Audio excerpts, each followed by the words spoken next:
আসবো পরের খবরে। কুয়েতে ভয়াবহ অগ্নিকাণ্ডের ঘটনা, মৃত কমপক্ষে ৪১ জন। হাসপাতালে ভর্তি রয়েছেন জখম ৫০ জন এবং ৪১ জনের মধ্যে এই ৪০ জনই ভারতীয় বলে জানা যাচ্ছে। মৃতদের অধিকাংশই কেরল, উত্তরপ্রদেশ, তামিলনাড়ুর বাসিন্দা। এই ঘটনাতে শোক প্রকাশ করেছেন বিদেশমন্ত্রী এস জয়শঙ্কর।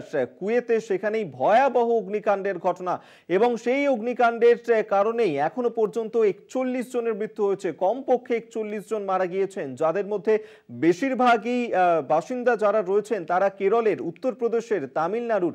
এবং এই যে ঘটনা, সেই ঘটনাতে শোক প্রকাশ করেছেন বিদেশমন্ত্রী এস জয়শঙ্কর। সেই ছবি এই মুহূর্তে দেখাচ্ছি আপনাদেরকে, যেখানে কুয়েতে সেখানে ভয়াবহ অগ্নিকাণ্ডের ঘটনা। অ্যাসাইনমেন্ট হেড দিব্যেন্দু ঘোষ এই মুহূর্তে আমাদের সঙ্গে টেলিফোনে রয়েছেন। দিব্যেন্দু দা, কুয়েতে সেখানে যে ভয়াবহ অগ্নিকাণ্ডের ছবি, সেই ছবি তো আমরা দেখাচ্ছি। এখনো পর্যন্ত কমপক্ষে ৪১ জনের মৃত্যুর খবর পাওয়া যাচ্ছে। কি পরিস্থিতি সেখানে?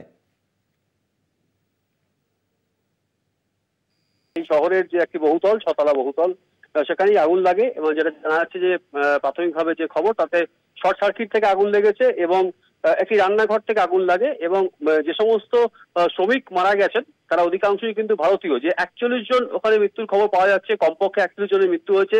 তার মধ্যে অন্তত ৪০ জন ভারতীয় শ্রমিক। তাদের অধিকাংশই হচ্ছে উত্তরপ্রদেশ, কেরল এবং তামিলনাড়ুর বাসিন্দা। তারা সেই সময় ঘুমোচ্ছিলেন, সেই সময় আগুন লাগে, রান্নাঘর থেকে আগুন ছড়িয়ে পড়ে গোটা এই আবাসনে এবং তার ফলেই কিন্তু পুরো মৃত্যু হয়েছে। এবং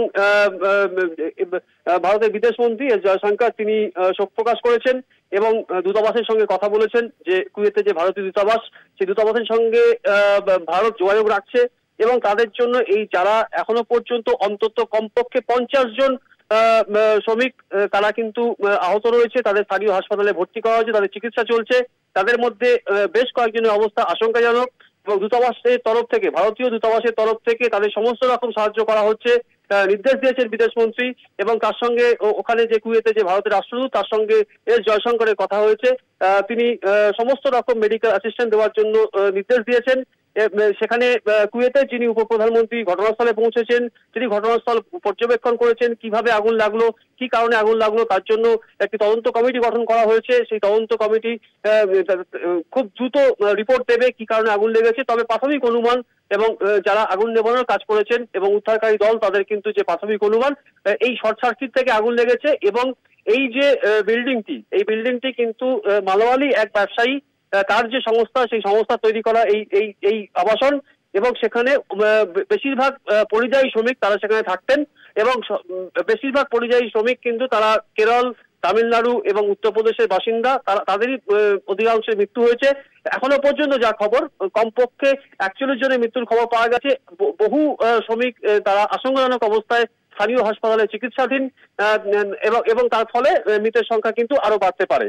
বেশ, আমাদের নজর থাকবে সেদিকে। আপাতত ধন্যবাদ তোমায়। অ্যাসাইনমেন্ট হেড দিব্যেন্দু ঘোষ এই মুহূর্তে আমাদের সঙ্গে টেলিফোনে ছিলেন। আপনাদেরকে জানিয়ে রাখবো, যেখানে দক্ষিণ কুয়েতের মানগাফ জেলায় সেখানেই বুধবার ভোর ৬টা নাগাদ এই আবাসনে আগুন লাগে, যেখানে পরিযায়ী শ্রমিকরা তারা থাকতেন।